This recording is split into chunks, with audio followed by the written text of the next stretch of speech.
Salam sehat, salam perubahan. Bertemu lagi dengan saya Intan Nilam di channel kesayangan kalian, Point News. Gelombang demonstrasi besar-besaran kembali terjadi di berbagai kota di Indonesia. Jumat siang 29 Agustus, ribuan massa dari kalangan mahasiswa, pengemudi ojek online atau ojol serta elemen masyarakat sipil tumpah ruah di jalan, mengepung kantor-kantor kepolisian daerah atau Polda dan Mabes Polri. Aksi ini merupakan reaksi keras terhadap kematian tragis Afan Kurniawan. Pengemudi ojol atau ojek online ya berusia 21 tahun yang tewas terlindas kendaraan taktis Brimob saat kericuhan di depan kompleks DPR MPR Kamis 28 Agustus. Tragedi ini menyulut kemarahan publik dan memicu solidaritas lintas sektor.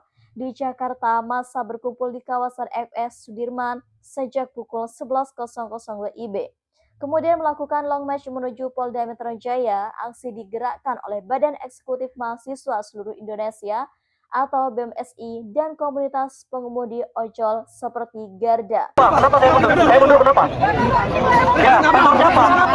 Kantor masyarakat umum. Mana masyarakat umum? Bapak lihat nggak? Bapak lihat nggak di luar udah nggak ada kepercayaan sama kepolisian, Pak? Lihat nggak? Bapak percaya nggak kalau di luar mereka lebih percaya sama kami daripada kepolisian, Pak? Masyarakat itu, Pak, lebih mau kami turun, bukan mau melindungi polisi, Pak. Udah nggak ada yang percaya sama bapak-bapak sekalian. Mana atasannya? Sampaikan. Atau copot Kapolrinya, Pak. Copot. Satu dua kali mereka mati, Pak. Habis ini siapa? Saya. Habis ini saya, karena saya nggak mau mundur dari sini. Ya. Siapa lagi? Kita mau ngomong sama Kapoldanya, Pak. Siapa lagi Bapak bunuh? Siapa mau ngomong sama Kapoldanya? Kita demo kemanapun Bapak yang alami. Sekarang kami datang ke Bapak, Bapak nggak mau temui kami. Tuntutan utama dikumandangkan yang pertama yaitu usut tuntas dan adili pelaku penabrakan Afan. Kemudian yang kedua, reformasi total institusi Polri. Dan yang ketiga, copot Kapolri dan Kapolda jika terbukti lalai. Kami tidak akan diam melihat aparat negara membunuh rakyat sipil di jalanan. Ini bukan insiden biasa, ini pembunuhan. Tegas salah satu orator dari BEM UI. Seperti dikutip Tirto ID, selain Jakarta, demonstrasi juga berlangsung di kota-kota besar. Salah satunya yaitu Surabaya. Ratusan mahasiswa dan ojol bergerak ke depan Mapolda Jatim. Adapun demo belum berlangsung 30 menit tapi sudah banyak sekali kendaraan yang dibakar oleh massa. Selain itu, area dari Geraha di Surabaya juga dibakar oleh massa. Sampai malam pun, massa ini membakar pos-pos polisi yang hampir seluruhnya yang ada di Surabaya mereka bakar. Nah, kemudian di Makassar, massa bentrok dengan aparat di depan Polda Sulsel. Nah, yang lebih gong lagi ya, di Makassar ini gedung DPR-nya sudah dibakar oleh massa. Bahkan Yogyakarta, aksi damai digelar di depan Mapolda DIY dengan poster polisi jangan jadi pembunuh. Bahkan Medan dan Palembang, massa memblokir jalan utama dan mendesak keadilan. Aksi ini berlangsung secara serentak sebagai bentuk solidaritas terhadap Afan dan kritik terhadap kekerasan aparat yang dianggap telah menjadi pola. Pihak Polri melalui Kadifhumas Irjen Sandi Nugroho telah menyampaikan permintaan maaf atas insiden tersebut. 7 anggota Brimob yang berada dalam kendaraan taktis telah diamankan dan diperiksa oleh Propam Mabes Polri serta Koros Brimob. Kapolri Listio Sigit Prabowo juga menyatakan akan meninjau ulang prosedur pengamanan aksi unjuk rasa serta memastikan adanya penindakan terhadap pelanggaran yang dilakukan anggotanya. Namun bagi masa aksi, permintaan maaf tidak cukup. Keadilan bukan soal minta maaf. Kami ingin ada proses hukum yang mana transparansi yang bukan hanya diomongan, yaitu transparansi yang nyata. Jangan berhenti di kata oknum, ujar perwakilan pengemudi ojol yang hadir di Makobrimob Kuitang. Seperti dilansir liputan6.com, di Jakarta Timur situasi sempat memanas. Massa melempar botol dan batu ke arah barikade aparat, polisi membalas dengan gas air mata. Sementara itu di Surabaya dan Makassar, bentrokan juga dilaporkan terjadi mengakibatkan beberapa demonstran terluka. Di tengah derasnya hujan tuntutan, negara justru melindungi nama baik institusi, bukan keadilan bagi warganya. Beberapa peserta aksi melaporkan intimidasi verbal dan penggeledahan spanduk dengan dalih provokatif. Poster bertuliskan polisi pembunuh rakyat disita, seolah lebih berbahaya daripada kendaraan taktis yang merenggut nyawa Afan.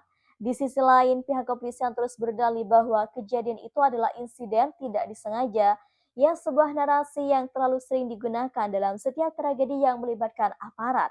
Publik pun makin apatis ya terhadap istilah oknum yang dianggap sebagai pelindung sistemik dari pelanggaran struktural. Kita tidak sedang berhadapan dengan satu atau dua orang ya. Kita sedang melawan watak kekuasaan yang anti kritik dan alergi terhadap suara rakyat, kata salah satu mahasiswa dari Universitas Gadjah Mada dalam orasinya di Yogyakarta 29 Agustus, yang menunjukkan bahwa rasa takut rakyat terhadap represi tidak lagi cukup buat untuk kuat ya menahan kemarahan kolektif. Aksi ini bukan sekedar solidaritas untuk Afan, tapi menjadi panggung besar penuntutan hak dasar, rasa aman, hak bicara, dan jaminan hidup. Komunitas-komunitas pengemudi ojol yang biasanya apolitis kini menjadi barisan depan demonstrasi. Mereka bukan hanya membawa kendaraan roda dua ya, tapi membawa simbol rakyat pekerja yang lelah jadi korban sistem. Di setiap kota dari Makassar hingga Medan, suara rakyat menggaung di bawah bayang-bayang bendera merah putih yang tampak usang, yang simbol demokrasi yang kini dianggap hanya tinggal seremonial.